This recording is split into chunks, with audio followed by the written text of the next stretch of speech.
Hello, and welcome to Self-Care is Sexy. My name is Chris, and I'll be your host. We're a podcast that's here to generate and share self-care ideas with each other.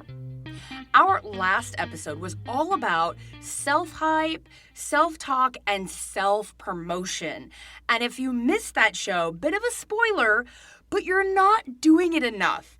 You're not charging enough for your work, and you're probably giving yourself away way too much. So if you need a little pep talk to help you with that self-promotion, make sure you check out episode 148. You can find us on iTunes, Spotify, Spreaker, and anywhere else you get your podcasts from.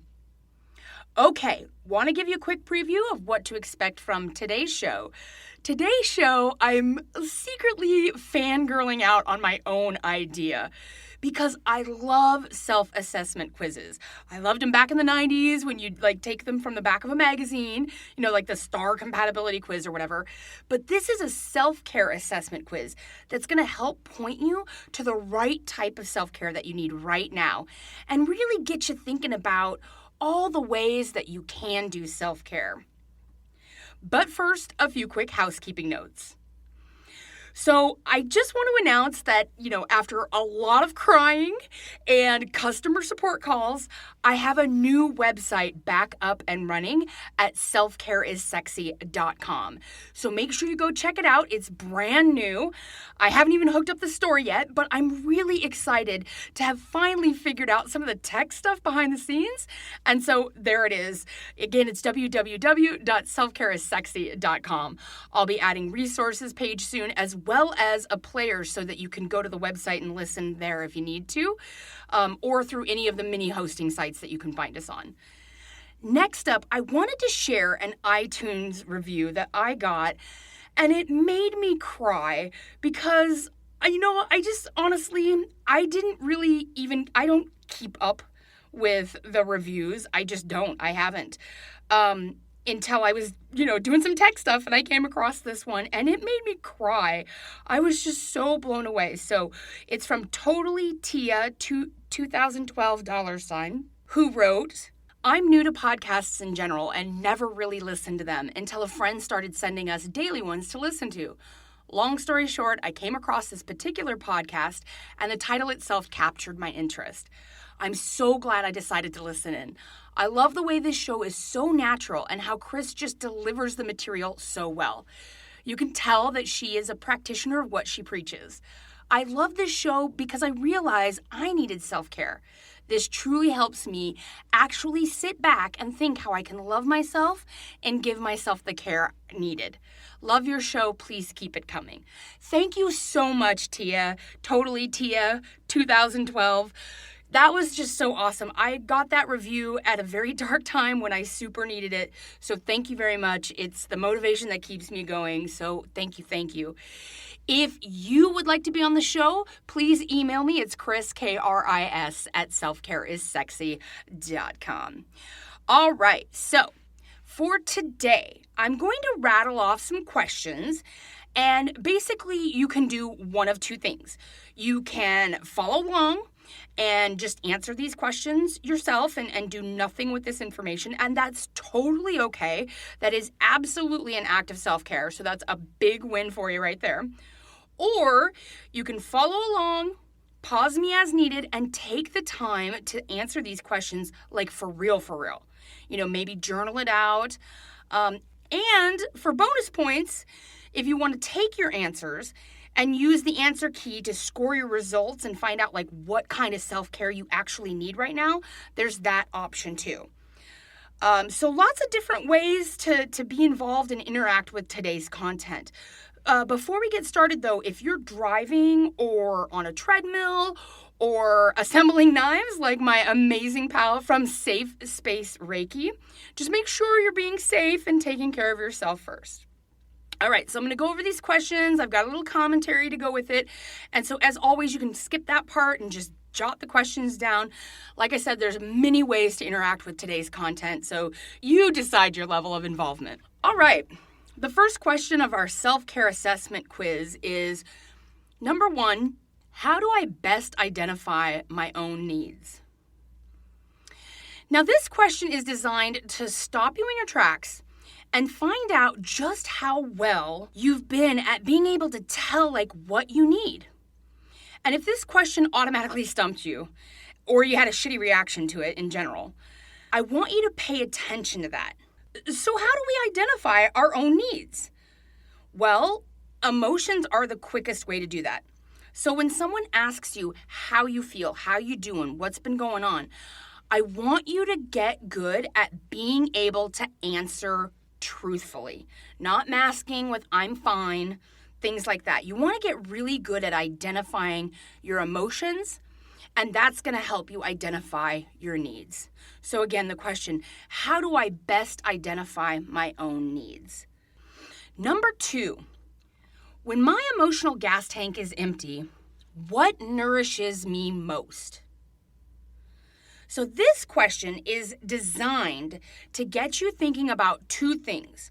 1, do you know how to tell when your gas tank is empty? Are you on point with figuring that out? Because that's so important. If you can't even tell when you're about to run out of gas, no idea where to look for that indicator light, so to speak, that is a huge self-care red flag. The second thing this question does is it's trying to get you to think about what is nourishing yourself. Okay, not just doing some nice thing for yourself or learning to talk better about yourself, but straight up, what makes you feel taken care of? Inside and out. What replenishes you? So that's what I want you to be thinking about with that question. Number 3, how do I challenge myself? Are you allowing yourself to coast on autopilot? Now, that's not a bad thing. Sometimes that's where we need to be. No self-development, no new learning, just some good old-fashioned checkout time. But there is a time to push yourself. And this question wants you to think about how do you do that? Because this shows some serious telling information. For example, do you use a drill sergeant in your head who beats you up relentlessly and bullies you into challenging yourself? Or do you encourage yourself and keep moving forward, and every time you fail, it's a learning opportunity? What do you use to get yourself going? Number 4, whose needs am I putting before my own? Is there someone who consistently gets attended to before yourself? Start thinking about that. Who always needs your attention, your support, your time, your energy? And is there any criteria for when you decide to put that person first? Is it always an emergency situation, or is it just a one-off deal? And most importantly, are you volunteering that person in front of your own needs and wants? I really want us to think about that for a second, because it might not be a specific person. Maybe this question stumped you. You're I don't know. I don't think so. Although if you do have an answer that just jumped up and smacked you in the face, make sure you're paying attention to that. But if it's not so obvious, I want us to think about who's getting in the way of our self-care, or how are we letting others get in the way of our own self-care? And number 5, why do I feel guilty for doing things for myself? Now, I guess I'm being a little presumptuous with this question, but seriously, if you're listening to my show and you made it this far into the episode, I got a pretty good feeling that you struggle with self-care guilt, or, taking me time. And if you're yep, that's me, I need more help with that, you can check out episode 7, episode 55, episode 128, and episode 142, where I talk all about how to alleviate the guilt that you might have once you've done the self-care. But today, I want us to be thinking about the why. Why are we feeling guilty? Why guilt? Of all the emotions we have after doing something good for ourselves, why are we defaulting to guilt? Is guilt your default? Did you carry a lot of guilt as a child? Is it a pattern in your life? Were you made to feel guilty for taking time for yourself? Now, I really want us to explore this because it will make such a change in your life if you really start to examine why you default to guilt, where it's coming from. That way you can learn to spot it and know if it's appropriate. So just in case you don't have the time to go back and listen to the other episodes I mentioned, I'll cut to the chase. But really, if you do struggle with guilt after self-care, please listen to those other episodes. I got lots of great content and how to solve that. But if you struggle with guilt, the long story short is it's appropriate to feel guilty if you sleep with your best friend's husband. All right? It's appropriate to feel guilty if you stole $20 from someone you didn't think would miss it. And it's appropriate to feel guilty when you lie to someone you love. For sure. But it is not appropriate to feel guilty for setting boundaries, for saying no, for cutting people out of your life, for taking that me time, for overeating, for getting your house keys. Those kinds of things should not equal guilt. And I really want us to take a look at that. Again, if you want some more details on how to get over self-care guilt, because I hear about it all the time. Many guests on our show have talked about it. Friends have talked about it. It was episode 7, episode 55, episode 128, and episode 142. Number 6, and this is a big one. I want us to really put some energy into answering this question. Even if you're not writing this stuff down, maybe just pause me after I ask this question and really sit with this. It's very important to think about this right now. Number 6, if I had unlimited resources, what would I do for self-care? Okay, so it is basically Dreamland time. What would you do for yourself if you had unlimited time, unlimited money, unlimited support? You couldn't do it wrong. There is no wrong answer. There's no consequences. Nothing like that exists.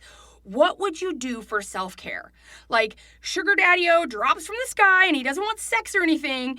He just wants to lavish you with gifts and all the things. What would you choose? Where would you go? What would you buy?